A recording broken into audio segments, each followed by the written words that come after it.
Hi, everyone. Welcome to Founder Made's Power Hour series.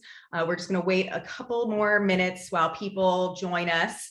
I can see everyone's coming on in. We have an incredible Power Hour series today. Founder to Founder, how to make your best first impression while on the mass retail journey. And this is presented by Target Accelerators. We're just going to wait a couple more minutes.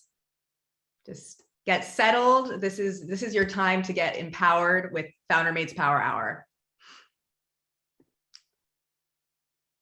Amazing, amazing, amazing. So right now I'm going to introduce Alana Hingston. She's the pipeline lead for Target Accelerators. And Alana, I would love to first hear like your background, and how you got even involved in the Target Accelerator program, and then also the history of Target Accelerators, because it's such an incredible program. There's so many well-known brands that have gone through it. So just would love to kind of get some context. Yeah, so perfect. Well, hello, everybody. And thank you so much, Founder Made, for hosting us here from Target Accelerators for this Power Hour. So just so everyone knows, my name is Alana Hingston, and as mentioned before, I'm the pipeline lead at Target. I actually started my career fresh from college in Target marketing. And I spent a few years there. And what I started to discover is like, I really enjoy helping people and helping them achieve their dreams. So after about 3 years, I found the Target Accelerators team and I was like, oh, that is what I want to do. And each day I keep doing it because I meet so many amazing founders like you guys are going to meet here today. And so that's what keeps me going. And so a little bit about Target Accelerators. So we've been actually working for about 8 years now at Target. Little known fact, we actually started doing accelerator programs in India first. And so we have actually a whole team in India. I know no one ever knows about that. But then about 5 years ago, we started our Target Takeoff program. And so that program really aims to help people who are ready for retail shelves come and learn about how to do business with Target. And then about a year ago, myself and the team started the Forward Founders program, which has helped people learn just about retail and what does retail mean for their business. So we have so many programs that have happened: Takeoff Beauty, Takeoff Pets, Takeoff Wellness, Takeoff Baby, and we are super excited for our 2022 lineup. And so this is going to be super fun today, talking with you all, and then you guys will get to meet some of the amazing alumni that we have. I mean, Target is one of the best retail companies, I would say even retail brands in the country. And so just even having that as like the way that, companies that are getting ready for retail to learn how to actually get into one of the best retail companies in the country, like that's so huge. So what stage, how would a brand know that they're ready for retail? Oh my gosh, great point. So I think that's really why we first started our Forward Founders program, is because I personally feel like retail is such a black box, right? Like one day, one of your favorite brands just pops up on the shelf and you're like, wait, how did they even do that? And so really what we do with our Forward Founders program is begin to teach people, like, what does it mean to actually sell in retail? Like, how do you actually pitch? What does it mean to pitch? What is a buyer? Like all of those really basics we learn to help teach folks. And then from there, once people have learned that, then they can graduate into our Takeoff program, which is really about teaching how do you do retail at Target. Retail is so expansive and Target definitely is one of the big dogs. And so we definitely are looking for folks who know how to handle the scale of what it means to be at Target. And so that's kind of how our two programs work in tandem to help teach people. That's fantastic. That is absolutely fantastic. And you guys, anybody who has questions, there's no small question, just pipe those questions into the chat box down in. And Alana, what is this? I think we're going to put up the slide to talk about what this program or this Power Hour is about. Yeah, so today's Power Hour is really about, I'm going to give you guys a spoiler alert. Target has some open apps right now for actually both of our programs, Target Takeoff Beauty and Forward Founders. And so really we wanted to have an honest discussion about how do you make your best impression while on the mass retail journey. And that could be anywhere from filling out an application for an accelerator program, which hint, hint, wink, wink, they're open now. You can go to targetaccelerators.com to start an application. I think we just dropped the link right into the chat. That also could be making a first impression when you're pitching your brand, whether that's to a buyer or to a buyer, investor, anyone that you could partner with, co-manufacturers, 3PLs, things like that. And then finally, what does it mean to give your best first impression when you're on shelf, which is your packaging? So I'm super excited that I'm here with 3 of our alumni from our past programs to sit and have this discussion with you all. And as Megan mentioned before, we're gonna have a chance to do open Q&A. So there's a Q&A box that you guys can click on. Please ask your questions there, because I will be looking for that, or else you guys will just have all of the questions that I put together, which may not be as fun. So I'm super excited to welcome Jessica, Nadia, and Shara to the stage to have this fun discussion. Hey, ladies. I honestly feel like I'm getting throwback vibes because for founders, actually, we had Naira, I just put your guys' names together. Nadia, Shara come and speak on a panel, and Jessica was sitting there on the other side of the screen, hearing them talk. So this is just super excited to have you guys all back together. So I just want to start first with letting you all introduce, like, who in the world are you, and a little bit about your companies. So I'll start with Jessica, and then we'll go around the loop from there. Hey, I'm Jessica. I'm the founder and CEO of Harlem Chocolate Factory. We're an artisan chocolate company based in Harlem. Actually, we are an artisan chocolate brand based in Harlem, where we sell chocolates that convey the various cultural experiences of Harlem. And recent Target Accelerator Forward founder, graduate. I'm so happy to be here. Yes, and Jessica, before I let you go, can you give us a little bit of background on, like, where did Harlem Chocolate Factory come from? Like, who are you? So Harlem Chocolate Factory is this like lifelong dream come to fruition through me trying to get my mom to let me eat chocolate, and her really trying to explain to me what premium chocolate was, and going to chocolate shows my entire life, but never seeing anything that really reflected my culture. And I'm born and raised in Harlem. And so I really just kind of took the 2 things that I love the most and mashed them together. And that's how we got Harlem Chocolate Factory. Yes, oh, I love it. And I'm excited that we'll continue to hear more throughout the panel. All right, Nadia. Hello. I am Nadia Galloway, Chief Executive Dreamer and inventor of the Pillow Sheet. What is a pillow sheet? It's where I play the ultimate matchmaker, taking the pillow and the sheet, joining them together and combining to make the most perfect dream union. And who would object to this power couple? Together, we have managed to crack the sleep code for all industries, from baby to children's to adults to medical, like we are FDA approved. We put sleepless nights to rest for everyone. For some, pillow sheets is a luxury. For others, it's a necessity. Thanks for having me here today. And can you give us a little background of who were you before Pillow Sheets? Like, how did you get to this point? The consummate dreamer I am, I have always really been interested in business and birthing products and businesses and to seeing them to come to fruition. So this is no different now. I'm out here hustling dreams. But I started at Benjamin Preparatory School as one of a school that I co-founded in Atlanta, Georgia. And that's actually one of the birthplaces of the Pillow Sheet. And so I was trying to see what would make the babies and toddlers really find their perfect comfort. I mean, we all come from a womb. 9 months in a womb. Well, they say 9 months, but really we're pregnant for 10 months. I don't know who set that timeline up. It's not real. So I just wanted to make sure I kind of investigated and researched what is the difference between coming out in the world and being enclosed in a womb for 9 months, and why can't we just adjust when we're trying to fall asleep? What I realized is when I found a solution for my babies and my toddlers, I actually found a solution for adults, because we all come from the same place.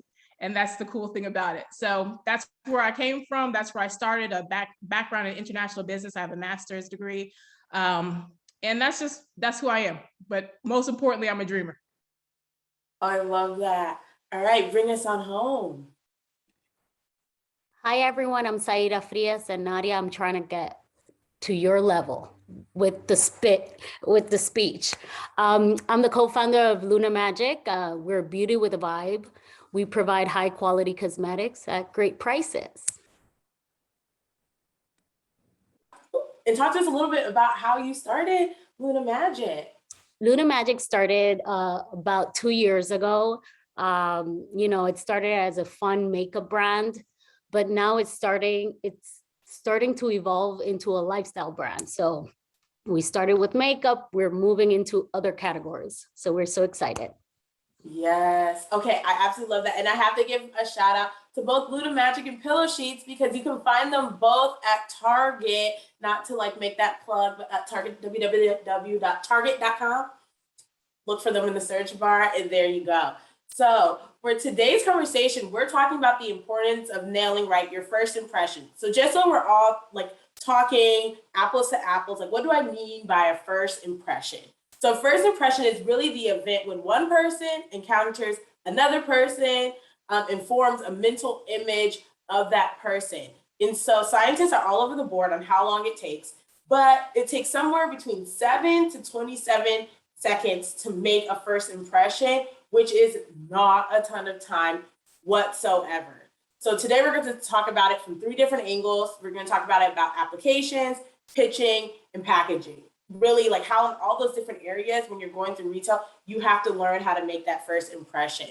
So let's first talk about when really thinking about how you're pitching your brand and how you're talking about it. There's really one through line through all of those 3 different categories, and it's being able to clearly talk about what your product is and what makes you different.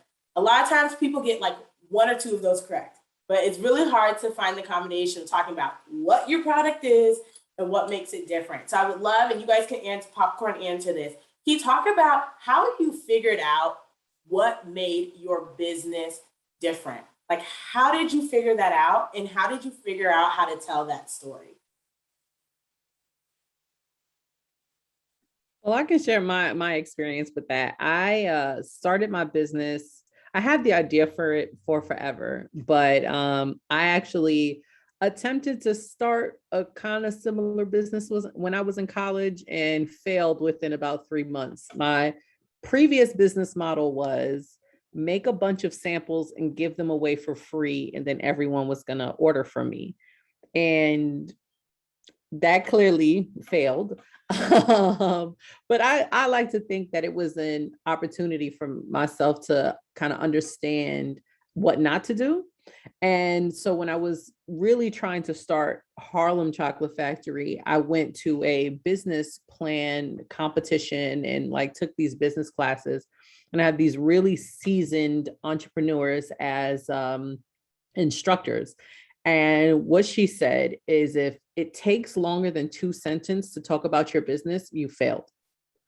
And the homework we had one night was tell your business in 1 sentence, not even 2. The second sentence is an add-on if you feel like you need a plug to keep talking to the person, but you should never need 2 sentences. You don't have 2 sentences to really talk to someone.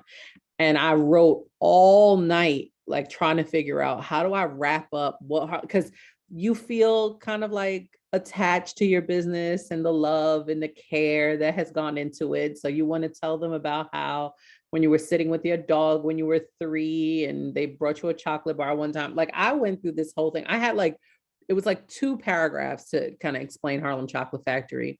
And at the essence of it, I was like, they were just, what is your business about? What does it do? And if the business itself is not differentiated in what it does, then you need to like refine your business process. So we got it down to 1 sentence, and Harlem Chocolate Factory is an artisan chocolate. Back then it was company, now it's brand, that conveys the culture of Harlem using chocolate. Boom. Oh my goodness. I absolutely love that. And Jessica, there's a couple of things I hope people are writing down notes that you said. Is the first, if it takes longer than 2 sentences, it's too long. I cannot tell you guys the number of pitches I've sat through where people just talking 5, 10, 15 minutes. You still don't know what they do, right? And so the ability to be able to sit there and go through the exercise, right? And I love Jessica, you talked about it was a process, right? It wasn't that you just went, sat down, knocked it out, walked away, right? It was a process and ever evolving, as you've mentioned that you've added brand on. So thank you so much for sharing. All right, Nadia. I always think it's very important, like Jessica said, like you only have like a few seconds to get someone's attention. So you might want to talk about how your biggest difference, you want to have your unique selling proposition. And what that looks like is, for me, it's how big is the problem that you're solving? Where's the white space? In retail, we talk about white space. And that's like where you can go on a shelf and research your brand or research your product and see what's missing. And that's how you're going to get a buyer's attention to say, hey, I saw on your shelf that you didn't have anything of XYZ. And for me, I didn't see a pillow sheet. Well, for other people, it could say, I just never saw where I saw this and I saw this. But it gets someone's attention to know that you've done your homework, A. B, you've been to their store and you know what the need is. Because first you approach them like a customer, and that's what buyers are there to do, to fulfill their customer needs. And Target does a great job with that. And so with that, with having a limited amount of time, you want to talk about the problem that you have formed a solution for. And I always say the most successful businesses is the biggest problem that you can solve. That's with inventions, that's with brands, that's with products. And so whenever I use those guidelines, I feel that that's kind of a recipe for success.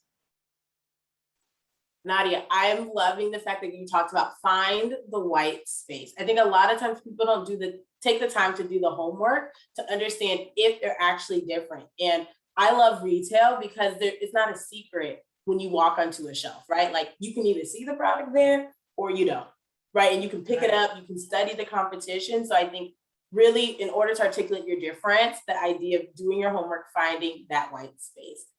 All right, Shaida, can you talk to us a little bit about how did you guys find out what was different about Luna Magic and how you told that story? Like the lady said, we walked down the aisles and we saw what everyone was doing. We compared, we're like, okay, that's missing, this is missing. And we were just student of the game. We were like, okay, this needs this and this needs that. So you have to study, go to the stores, go to the shelves and just study what other people are doing to see how you can improve. And another thing is about the energy. I feel like people like great marketing, great everything, but your energy also has to be there when you're pitching your story. The best feedback we get is like, oh my God, you girls are always smiling. You girls are always high energy, high pitches. So energy goes a long way as well. Okay, I want to pick on a point that you made, and any of you ladies are welcome to answer this. You said this concept of being a student of the game. How have each of you guys been students of your category, whether that's the baby category, the chocolate category, or larger candy category, and then the beauty category? Like, how have you guys been students? Well, for me, if I can start, I went to makeup school. I was a journalist before, then I decided to transition and I went to makeup school. In makeup school, I realized that I preferred the business side of the makeup business. So that's how it all started. And I'm like, I would listen to the teacher and, while I was learning how to blend and how to contour, I was actually listening to him talk about factories, him talk about margins, him talk about the business side. So I was a student even at makeup school. Then I would go to all these makeup places, the Max, the NARS, the Sephora, the Ultas, everywhere, Target. And I would look at the shelves and then I would study and I'm like, wow, actually, this whole shelf space is owned by 2 companies. Okay, so who are these 2 companies? Google goes a long way. Research. So where are they doing their products? Who are they marketing their products to? Who's in charge of innovation? It's a constant student and studying. It never ends. I love that. Google is your friend. Most people don't believe us when you say that, but like Google, call them. They definitely the answer there. I know, Nadia, I saw you come off mute there. I was piggybacking on what she said. It's so true. You never stop learning because even current global trends change, even with supply chain, the things that we're going through right now in the midst of a pandemic with shortages everywhere. You're currently trying to reevaluate, kind of learn something new.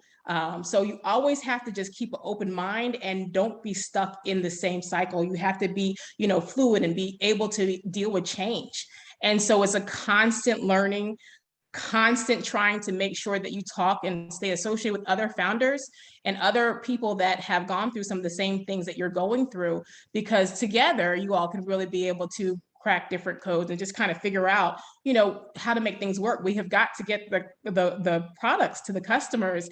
And unfortunately, customers don't always understand the supply chain thing. Like, they feel like they want the product, then they should be able to get it. And, as retailers and as the wholesalers or manufacturers of the product, we have to make that happen. But what goes on behind the scenes is definitely something that we're constantly having to learn, change, and adjust to. Go ahead, Yeah, Jessica. I have a little thing on top of that. So I started my business, and because I was at that time so nervous because I had already had like a failure under my sleeve, I became obsessed with making sure that I truly understood the industry, and not just from being a person who gorged themselves every time they went into a chocolate aisle, because I've done that too. But rely on your local library.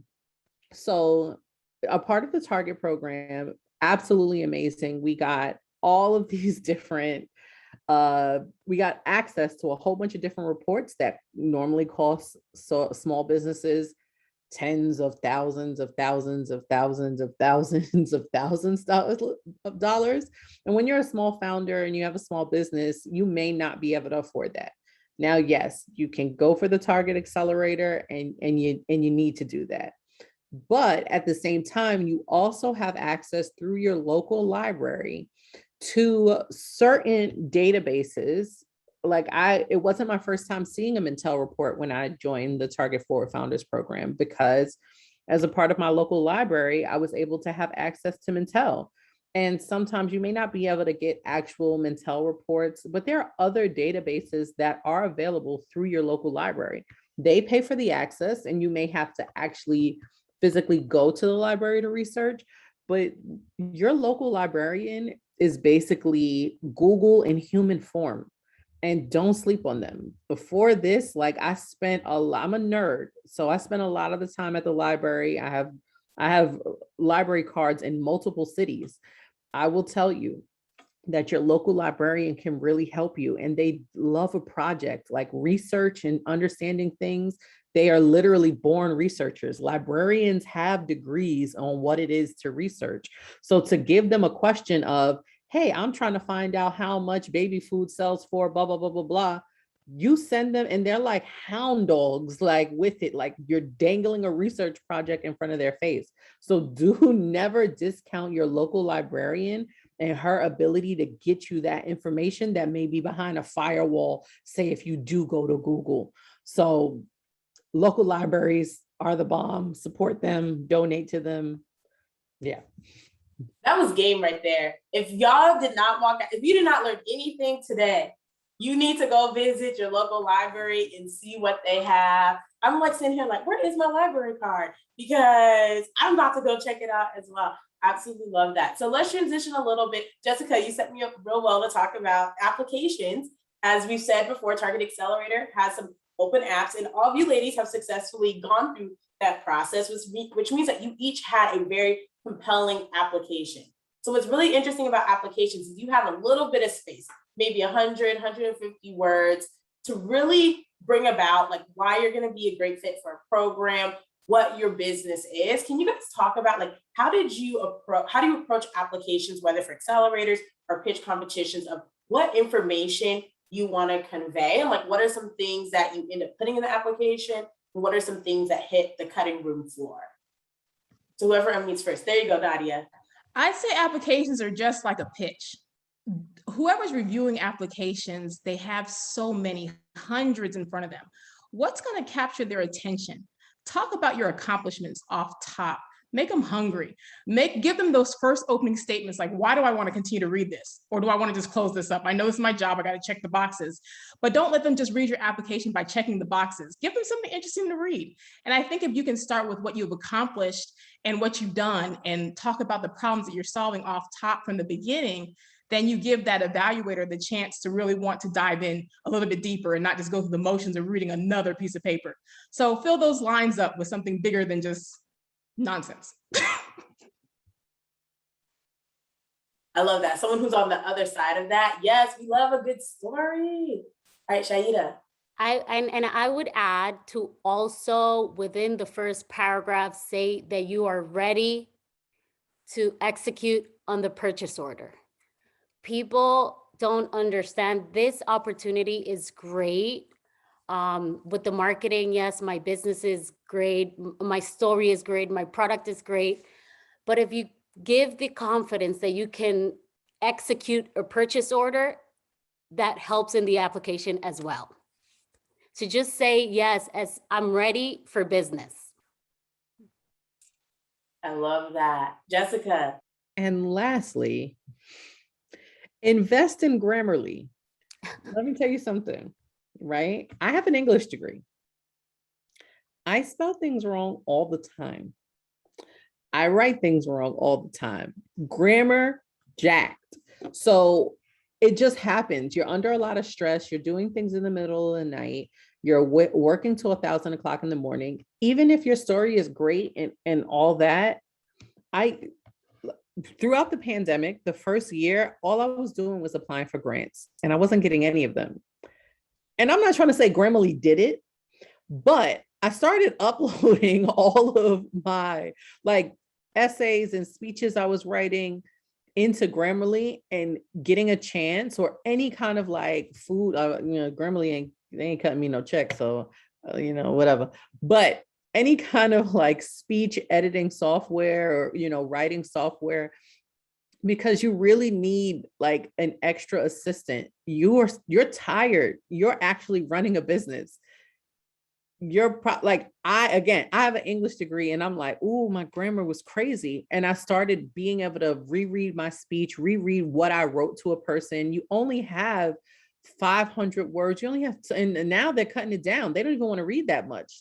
They're like 250 words. They're saying 500 characters now on these applications. You need to make sure that every word is there on purpose.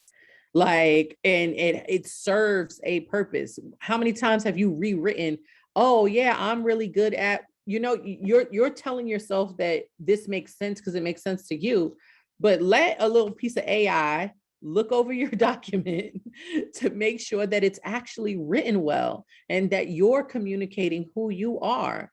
And there's no, I love a crutch. That's what keep you standing up. So don't be afraid to get those kinds of reviews and making sure that the grammar is good. Like when you're talking about putting an impression forward, like misspelling company, the entrepreneur, I'm spelling it wrong every single time, every time. It doesn't matter what happens. I'm going to spell it wrong every single time. So I'm going to need some help. And so making sure that those kinds of things, because you realize these people are reading through so much, a few grammar mistakes, they're likely tossing your application aside. So get some help. Most of the time, I think these applications are free. If you need to buy it to have it, then spend the $2. You spend the one less coffee, one more edit. Yes. Oh, I absolutely love that. So between all these ladies, all such great advice is first, use the space that is given to you and use it wisely. And make sure you read over what you actually put down so it makes sense and you're actually conveying what you want to convey, whether that's being ready for shelf, whether that's what your business intent is. And so definitely all the tips. So let's transition a little bit to talk about pitching, which is my favorite thing to do because I just love to talk. I'm not a writer, I'm a talker. So I absolutely love doing pitches. So can you guys talk about, as you think about pitches, whether you're giving it to a buyer, an investor, telling homeboy down the street about your company, what are key elements that remain consistent in your pitch? And how did you come about deciding what actually makes it into your final pitch that you give now? And Nadia, I want to start with you because, I first met you actually 2019 in Atlanta at the New Voices Target Accelerators pitch competition. And I will tell you guys, the way that she introduced herself today was the same energy and actually very close to the same opening of the pitch that she gave then almost 2 years ago. And then you've seen how it's taken her this far. So I'm going to start with you. Well, I think pitching is a lot of fun. But most importantly, you have got to be able to demonstrate your passion for your product. If you don't have passion for your product, who's going to want to listen to you? So I think energy is off top, the first thing that you have got to start with. Nobody wants to be bored. I don't care if they give you 1 minute or 5 minutes or 10 minutes. You've got to make your pitch exciting and capture their attention. So I always like to start off with introducing yourself. But after you introduce yourself, talk about your product. And then also talk about what problem you solved and why you had your product. If you only have but 2 lines, like Jessica talked about before, you're going to have to put it all in really quickly. But for a pitch competition, let them understand that it's not only your product, they are buying you as well. Because you could have a great idea, but the problem is, do you have the energy and the stamina to execute that great idea? Because there's a lot of people that have great ideas that have died with those ideas. So it's about having the idea and being able to push the idea and have other people believe in your idea. And so because of that, I feel like in order to sell something, you got to be able to sell yourself. And that's pretty much like the key equation to my pitches. I believe in my product. They say I could sell anything to anybody, but that's not actually true. What you find is that I won't open my mouth about something unless I have a passion for it. And my passion comes through with what I talk about. And I believe in my product. And so by the time I finish with you, I want you to be able to say, hey, where can I get one? Why? Like why has this not been out already? So that's the goal, but it has to be authentic and you have to believe in what you're selling. Yes. Oh, I absolutely love that. And especially the energy and the passion. Because like you said, no one on our side of the table wants to be bored, right? And we can tell when someone isn't really all the way into it. You're like, did they really want to show up today or not? You know, but like really being able to bring that, it captures you in to listen more. All right, what are the other ladies? Yeah, and if I can add to that as well, she's right. They're literally investing in you, investing in your resume, investing in you as a person in terms of what are you bringing to the table aside from your product. So make sure that you're bringing resources that adds to the business besides the actual product. And also come up with like a tagline. Like our tagline is always, we offer high quality cosmetics at great prices. Come up with something that they're gonna remember, or like, oh yeah, I remember hearing that. They always say that. It's like, okay, what's your tagline so they can remember? And also think about like 5 bullet points with numbers. We are, we exceed 50% of the target market. We come up with numbers so they can be like, oh, 50%, 30%, 100%. Like people like to hear like keywords or key numbers to just keep the conversation going. So always practice, practice, practice. I always practice with my sister. We practice 300 times to make sure that the energy is right. When I get stuck, I look at her and she takes it over. And when she gets stuck, I take it over because we know what we're about to say. So practice. Yes, I love that. Practice, practice, practice. You don't remember. There's lots of things to remember, but remember to practice. All right, Jessica. So functionally, what I say is think about the amount of time you have, right? And work backwards. So pitching in person is one thing where you really want to focus on reading the room and understanding, like you have your pitch with you, your pitch comes with you and you kind of like use it as you need it in a room. But a lot of pitches are happening now where people are asking you to record videos and record them and submit them. And so what I've done is like, I have this formula for creating pitches within my computer. So if I'm given 1 minute, I think it takes me about 5 to 7 seconds to say one sentence. Some sentences are longer, so 7 to 10 seconds. Which means I have about 6 to 8 sentences during a given pitch. That means each one of those sentences has to do a specific thing. One sentence introduces me. One sentence introduces my story. One sentence introduces my business. One sentence says what traction my business has. The next sentence says how I'm going to run it. And the last one is like what I need. What's the reason for the pitch? Do I need the grant? Do I need the money? Do I need the person? Do I need that?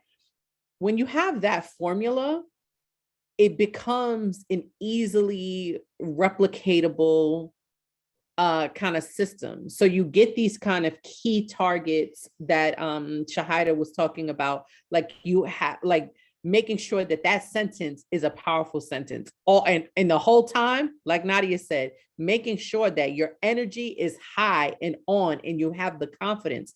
But in terms of the functionality, working with the time and working backwards, you only have a certain amount of sentences. People get up there and they just start talking, pitching off straight vibes. If you're going into a pitch and all you have is vibes, you're already on the wrong path. And so literally break it down. 4 minutes is not a lot of time for you to talk about how your daughter one time took you to the store and then you saw something and you was trying to help her because she had cradle cap. You're going wrong. Functionally, it literally 7 sentences on a sentence. Harlem Chocolate Factory conveys the cultural experiences of Harlem through chocolate. That's literally around 6 seconds. I only have a certain amount of sentences that I can say. And then it becomes something that you can commit to memory. The anxiety of trying to remember what you think is 4 minutes is too much. Don't put that much pressure on yourself. But can you remember 10 sentences? And also, who said that you need to take 5 minutes of these people's time? Don't do that. If you do it in a minute and a half, you do it in a minute and a half. You're doing them a favor. They've been listening to people rattle on all day. So make sure it's functional. Make sure you're covering the criteria. Make sure you're doing those things and work backwards. I love that. She said, don't go up there and pitch off of straight vibes. That's my new hashtag for the week. We're not doing things on straight vibes over here. But no, I think you guys all definitely hit on some key aspects of pitching. So I want to know from each of you guys, like, who do you love to watch pitch? Like, who do you know, like, if you're like, oh, I'm headed to this pitch competition, XYZ is about to pop up. Like, who gets you excited and like, what have you learned from them? Well, I would say my sister. My sister is a great spokeswoman. She knows how to sell, how to, she knows the keywords. She knows what they're listening to, they're listening for. She just knows like how to grab the audience attention. So I would say my sister.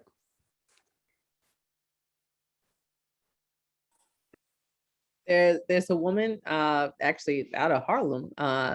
She started a lingerie company. Her name is Precious, and she's now so good at pitching. Her new business is Perfect Pitches by Precious. When I tell you that woman, like we were all doing this thing where we all went to pitch, and I was like, let me go ahead and sit down. I'm not, yeah, you're not gonna embarrass me on purpose. I've already seen her pitch. What I had going on, all I had, that was when I was pitching off vibes. Oh, that's all I had. And so she is, when I say a master, and she like, and her pitch can always change, but because she's perfect at reading the room and understanding, because when you read the room, you can see what lens the judges are coming from, what questions they've asked other people. And even when she's gone first and she hasn't gotten a chance to get there, she knows exactly what key information that they want. You research your judges and see what angle they're coming from. If one of your judges is like in finance, if one of your judges is in marketing, like you have to edit your information for your pitch, and she can do it on the fly. And like, she shuts rooms down. But that's probably the one of the best pitches I've ever seen, because I've seen it multiple times. It's changed every time, still had the same energy, information, and facts, but her ability to like make it perfect for each room she's in, she got it. Yeah. No, I love that. And like the reason I ask that is because I always find like finding someone who does something really well and being able to study them and understand what is it that they bring to the table. And something that I heard is just like the ability to practice and the ability to research before, right? Is like, I know what room I'm coming into. I understand who I'm talking to, what information I need to give. And then secondly, practicing, knowing your pitch so well that you can change it on the fly, right? Like you're like, okay, well, a factor changed, a new judge came in, but I've practiced this pitch so many times that I know what to switch in, what to switch out. So I only have a couple more questions here. We're gonna talk about packaging, which is my favorite thing to talk about. But if any of the people in the audience have a question, please drop them in the Q&A box. We will be answering them live on this call. So please don't forget to drop your questions. So each of you guys have standout packaging. And the reason why packaging is so important in retail is that that's what sells your products, right? None of you guys are standing there in your local Target or your local Walmart at the end of the aisle being like, please walk down and buy my product, right? Like your packaging, essentially when someone hits that retail shelf or retail kind of aisle, your packaging has to sell it. So can you guys talk to us about how did you approach your packaging and really making it stand out on shelves? Basically, like I started saying in the beginning, being a student of the aisle, being a student of stores, walking up and down the aisle, seeing what everyone is doing and seeing how you can improve. For example, our packaging is very elegant, very clean. When we introduce our product, they're like, oh my God, it looks so expensive. It should be at this retailer. It should be at that retailer. Why are you going into this retailer? It looks too expensive for that retailer. But that was our advantage, right? We wanted to give our customer a design packaging that looked high end. You don't have to, spend the money to look high end. You want the customer to feel like, oh my God, I'm getting a great deal because this packaging is so beautiful. What is it doing here? You know what I mean? And also we use a lot of bold colors. We love color. We're not afraid of color. Everyone is doing black. Everyone is doing pink. Everyone is doing beige. No, we like to use colors that when you walk down the aisle, you're like, oh, who's that? Who's that? And the feedback we get from our customer is like, we didn't know, but we use colors that they're like, oh my God, this is giving me Selena vibes. This is giving me So it's like color gives the customer like some type of emotion, like emotional, like, oh my God, it reminds me of this cultural moment. It reminds me of that cultural moment. So you think you're doing beautiful packaging, but it's like the customer relates because it's tied into the culture. It's tied into oh my God, this color reminds me of this event. When I was growing up, it reminds me of this. So think about providing packaging that ties back to your cultural moments and your background.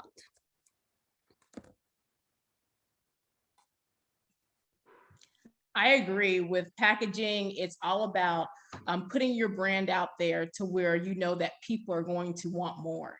And then putting an added value. Like it's not enough to just be like the other products packaging. How do you stand out? And when I think about what stands out on the shelf, it's about color, like she said. It's about creating the experience. With us, it's selling the dream. So if I'm not there to present or show you this product, what's going to make it jump off the shelf into your cart? It's because I'm going to use that same brand messaging that I would give you personally in my packaging. So most of our packaging is like reusable bags, or it seems like you can't throw it away. So that's our goal. Like, so if you get one of our products and you have the actual packaging of it, you're like, do I supposed to keep this? Can I use this as a travel bag? Or, and really it's packaging. So you can throw it away, but you don't want to. So if I can provide a packaging that someone does not want to discard of, then I think that you're winning. Yeah, no, that's literally, she just said it. So when it comes to packaging for me, I really studied the industry. Like I have an English degree, but my minor was in art with a focus on graphic design. And I really got really heavy into like designing packaging and stuff when I was like in college. So I spent a lot of time just doing it like for fun. And there are packaging associations that have like newsletters that they put out, and they like kind of analyze the trends and like trends in paper and trends in like color and substrates, which I feel like really just arms you when having conversations with your packaging team, whether it's like the printers that you're using, even if you're outsourcing to like say a graphic designer who's going to like just deliver everything to you landed.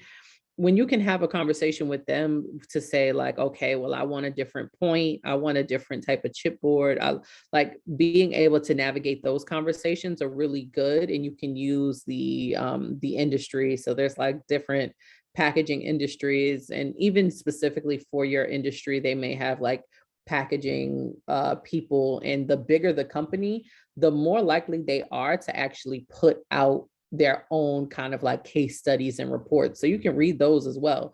They're trying to get you to sign up to work with them, and you might not be able to really, you know, afford their prices, but use their research. They pay for it.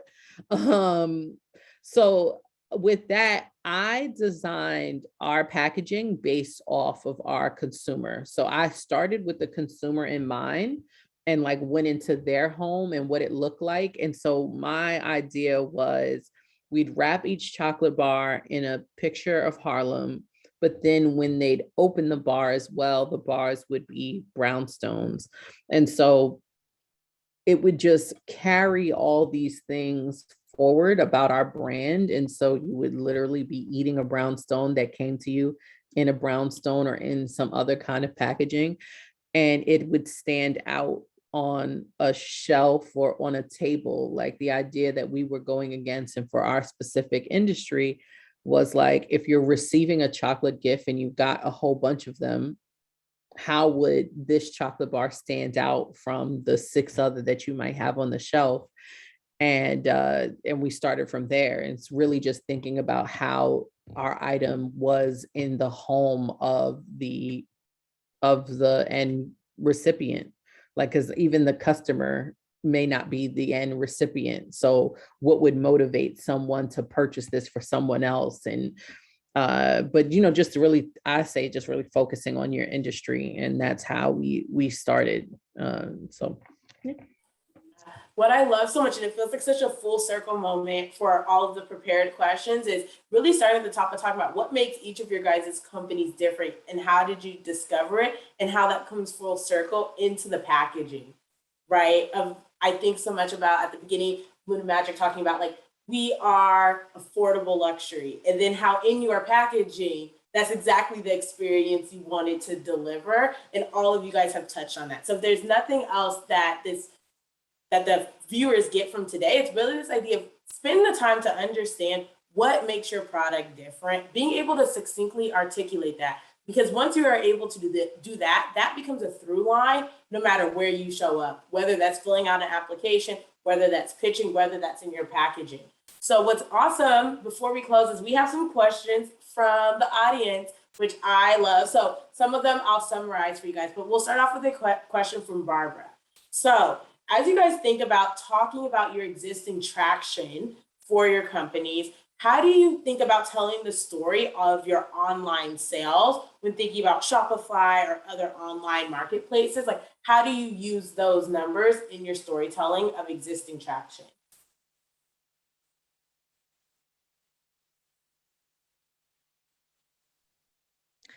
Well, what I typically do is I talk about not necessarily all existing numbers. What we talk about is accomplishments. Like, so if we're in Target, or now we'll be in QVC, HSN, I'm dropping those names. I'm letting them know that these are retailers that are already interested, that want to take on a brand new innovative product, and here's why. So I'll talk about the website, I'll talk about where we're going, we'll talk about Wayfair, just different accounts that we have.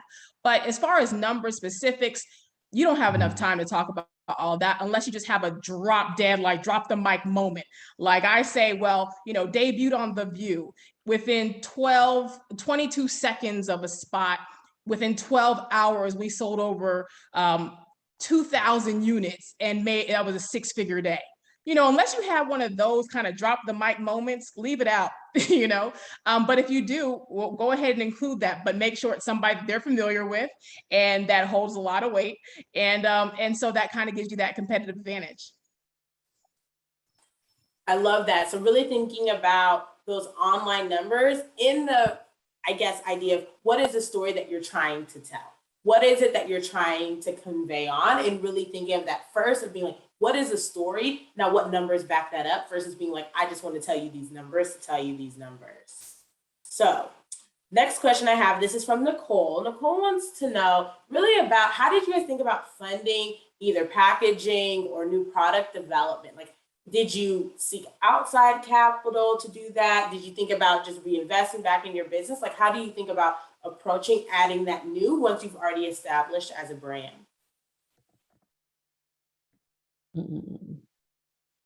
I see you come off mute, Jessica. Oh, sorry. Was that on accident? Yeah, no, but this is actually really, really good. So when you have new packaging, right? This was the advice that I got because I always have packaging ideas and like it's a thing and I gotta like control myself. The reality is that unless your packaging is going to literally allow you to sell more units, the transition is a personal choice. And if your business can afford your personal choices, then you can make it. If it can't, don't do it. Unless you literally believe that as soon as you have this packaging, it's going to make it sell more, then that's different, right? Like, oh, we actually have errors on our old packaging. It is causing our shelf life to go down. There are literally errors in our packaging that need us to upgrade it. That is different. If none of that is the case, if your packaging works, it's holding your product together, but it just may not be the best trend, it may not have the best color, then that is something that you have to wait until a different time. If you are going to use capital, use it to grow your business rather than to revamp at the same size that you are now. You do not want to do that. I had the same idea, and one of my mentors at the time was like, unless you're going to sell more with this, you need to stop. And that's all she wrote. I don't know, do you want to add something in? Yeah, I agree. You wouldn't imagine what 3 cents, like an extra 3 cents to add something to the packaging means in volume, right? So we've had this conversation before. They're like, do you think this 3 cents is really going to make the difference? Is the customer really going to see the difference? Do we really need to spend the 3 cents right now? And most of the time it's like, if you're starting out, most of the time the answer is no. You don't have to spend the 3 cents right now. You spend the 3 cents later on when you already have the business going and you can afford that, right? Don't get stuck in expensive packaging, people, in the beginning. Think about long-term.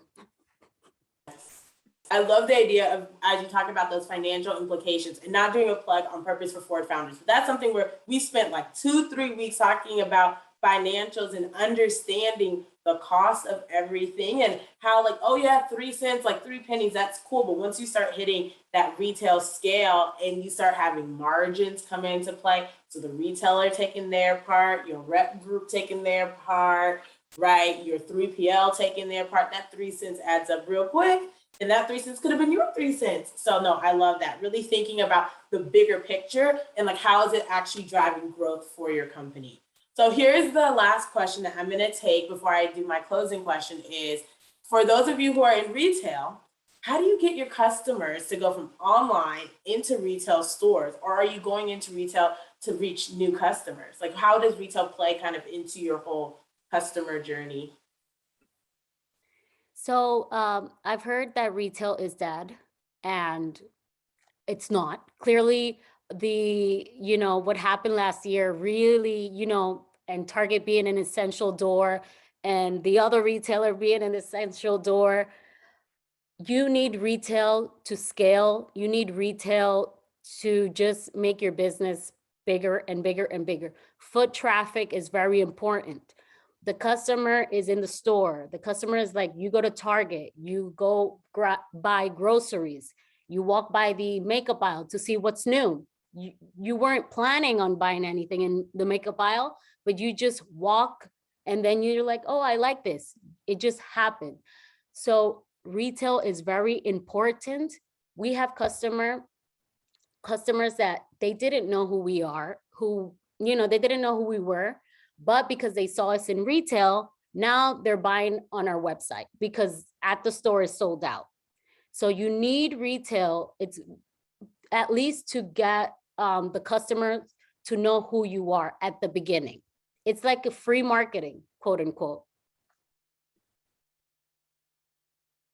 Love that. All right. Well, you ladies have shared so many gems and so much advice. Like, I hope everyone listening was taking notes so that they can keep this information. But before we close, I want to know if there's one last piece of advice that each of you can share about how they can help nail making their first impression, whether that's in an application, in pitching, or in their packaging. So one last piece of advice from each of you.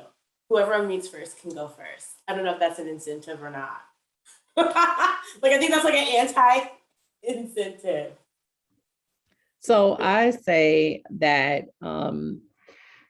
you're always making a first impression. You're never truly off, right? Don't wait until you get in the room with the people that you want to actually impress to start impressing them. The lowly everyday person that you are ignoring is talking about your business. So when they interact with it and they're not having a good experience and you're just waiting until you get that celeb client to treat well, you're making a mistake. Your first impression is happening all the time. You're not off. You've literally joined the world's craziest reality show, and that's called being an entrepreneur. The cameras are always watching, and it doesn't mean that you can't make mistakes. You can make mistakes. You have to own them in a different way. You have to be transparent, but you have to never forget that each one of those interactions is extraordinarily important and there's so much value in them. So treat this person spending $2 with you like you would treat the person spending $2,000. I think that's great, Jessica, because I completely agree. And I say also, like, don't give up on opportunities. Self-doubt comes in all of us. It's all natural, right? And it's organically in us, and you have to push past that. As a dreamer myself, I always worked with the end in mind. So I saw myself in Target stores. I saw myself on QVCH, and I saw myself in all these places. But if you don't utilize the opportunities that are placed in front of you, thinking that you may not be good enough, you may not be big enough, you get there. Listen, if this is what you need to have this opportunity, go get it. Figure out how to make it happen. Do not take no for an answer. Get the self-doubt out and put yourself out there. Because if you don't put yourself out there, you can't win. If you don't enter the race, you cannot win. If you don't even fill out the application, there's no way you can get accepted. So I want people to challenge themselves, push themselves out the boundaries. The things that are comfortable, that's not worth it. It's the things that make you the most uncomfortable, the things that stretch you the most is what you really need to be aiming for. And so that's kind of my 2 nuggets. Thank you. I agree. Showing up is half the battle. I remember that in the beginning, my sister and I were having all these conversations. What should we do? What should we do? How should we do it? And we went to dinner with this friend and she said, just do it. And just like the Nike, I don't know, her saying just do it shocked us because we were like, wow, it's true. We have all the resources. We did all our homework. We know what to do. It's just we were so scared of actually starting the process. And, half of the battle, like I said, is just showing up to the party. Like literally, even with Shark Tank, we didn't think we were ready. We were like, oh my God, we've only sold $16,000. Why are we on national television? We haven't sold $1 million. Why are we here? And that constant, I'm not ready, I'm not good enough, that's not going to go anywhere. I always say it's always going to be there. Just massage it. but keep going. Just massage it because it's never gonna go. You're gonna hit all your milestones, $1 million here, $1 million, and you're still insecure. Just do it. Keep going. Yes. Oh, I wrote all of this down, ladies, of just showing up is half the battle. And if you don't ever actually enter the race, you cannot win. Thank you all for your time today. And for all those who are sitting on this call, this is your reminder that you should fill out that application for Target Accelerators, because if you don't fill it out, you can never actually be part of the program.